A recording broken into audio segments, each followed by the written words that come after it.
Police commissioner Shri Surat શહેરનાઓએ Surat શહેર વિસ્તારમાં બનતા મિલકત સંબંધિત ગુનાઓ આચરતી ટોકડીઓને ઝડપી પાડવા સૂચના કરેલ હોય જે અન્વયે ઉપરોક્ત ગુનામાં સંડોવાયેલ આરોપીઓને ઝડપી પાડવા ઘરફોડ સ્ક્વોડની ટીમે વર્કઆઉટ હાથ ધરી ટેકનિકલ તેમજ હ્યુમન ઇન્ટેલિજન્સના આધારે મળેલ ચોક્કસ બાતમી હકીકત મુજબ સુરત જિલ્લાના હલદરુ ગામથી આ ગુનામાં સંડોવાયેલ નીચે મુજબના આરોપીઓને ઝડપી પાડેલ છે. આરોપી નંબર 1 ભરતકુમાર કરશનભાઈ કોંગોલ, ઉંમર 40 વર્ષ, ધંધો હીરા દલાલી, રહેવાસી ઘર નંબર 1, ચીપલા ગામ, ધર્મેન્દ્રભાઈ, મકાનમાં પનવેલ પોલીસ સ્ટેશન, ખાંદેશ્વર, નવી મુંબઈ, જિલ્લો રાયગઢ, મહારાષ્ટ્ર. મૂળ વતન મડાણાગઢ, ઢાલિયાવાસ, તાલુકો પાલનપુર, જિલ્લો બનાસકાંઠા, ગુજરાત.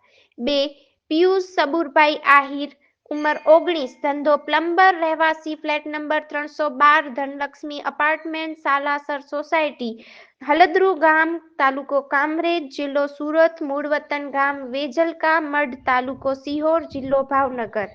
3 વિપુલ ઉર્ફે ભાવેશ રામજીભાઈ કાપડી, ઉંમર 37 વર્ષ, ધંધો પ્લમ્બર, રહેવાસી ઘર નંબર 254, સાલાસર સોસાયટી, હલદરુ ગામ, તાલુકો કામરેજ, જિલ્લો સુરત. મૂળ વતન ગઢ માંડળા, તાલુકો પાલનપુર, જિલ્લો બનાસકાંઠા.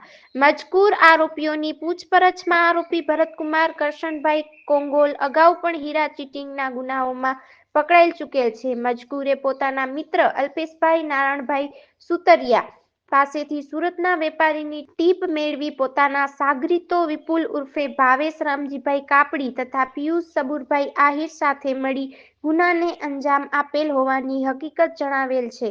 તેમજ પોતે આ ગુના અગાઉ પણ 8-10 માસ પહેલા આ જ રીતથી સુરતના અન્ય વેપારી અમિતભાઈ પટેલનો સંપર્ક કરી ધોડદોડ રોડ વિસ્તારમાંથી હીરાનો માલ પોતાના સાગરીતો મારફતે મેળવી ગુનો આચરેલ. તેમજ જાન્યુઆરી 2025માં પણ રાજસ્થાનના જયપુર શહેરમાં આ જ રીતે પોતાના મિત્ર જેમ્સ આલમેડા સાથે મળી હીરાની ઓફિસ રાખી હીરા વેપારી પાસે હીરા મેળવી ચીટિંગ કરેલ હોવાની હકીકત જણાવેલ છે. Story report by Haresh Rajput, Surat.